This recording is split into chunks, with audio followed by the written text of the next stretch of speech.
the severity of Sadiq's injury? Obviously, he's out tonight.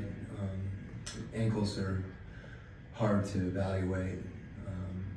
So I think it's what we've listed it as exactly day to day. But it's not something that should keep him out for an extended period of time.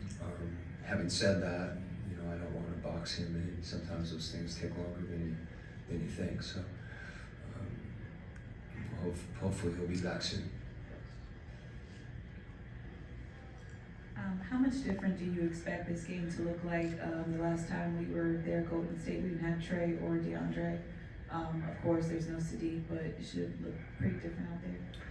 Well, you just named three guys that, that was such a unique game for many reasons that, some of which had nothing to do with basketball. And I think that's what, we still take from that game. Their starting lineup is different. Saric is out. He played last game. Kuminga and Wiggins now are starting. So they have a little different look in that respect. And I think the way the teams play is still similar. So I always look at that more than I do personnel.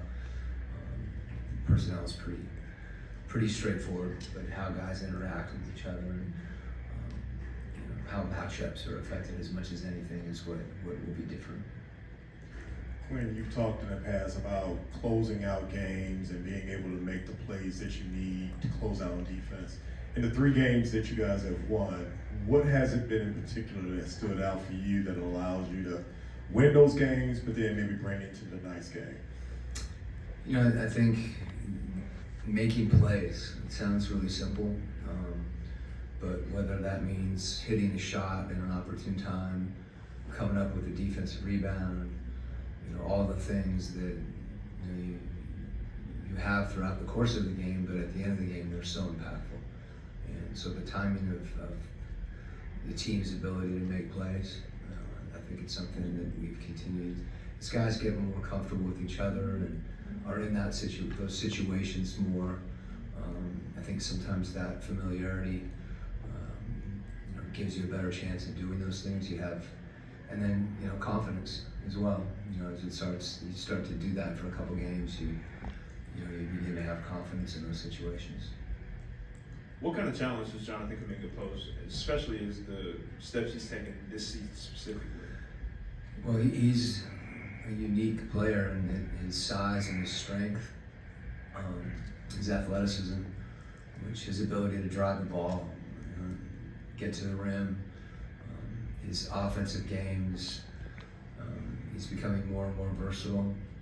And, he was a young guy when he came in the league, so I think some of those things are to be expected. And, kind of finding more of a rhythm in the game.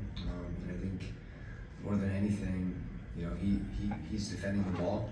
I don't know exactly how they'll use him tonight, but that's something that he's done, and he's athletic enough to do that. And when those guys, have a wingspan and stretch out, he's formidable. On the lines of Kuminga, it seems like there could be a natural collision course between him and JJ tonight, and also some lineups will probably have to guard Draymond. Last night he's on KD. He's going against Luka the last couple weeks. The variance in the assignments that you're throwing at him right now, how important is that for his learning curve to continue to grow? It's really important. I think there's times when we want to challenge him, and the players you just listed are, as you said, all very different. And you'll see sometimes he'll go for a fake that, and then learn to stay down. He'll get lower and be harder to move on the post. He'll have to chase somebody off a screen. He's defending in pick and roll on the ball. He's defending screeners in pick and roll. And to the sense we can keep stretching him, I think it's good for him because I think he's capable. I have confidence in him in that regard. And it's good for us. Okay? All right.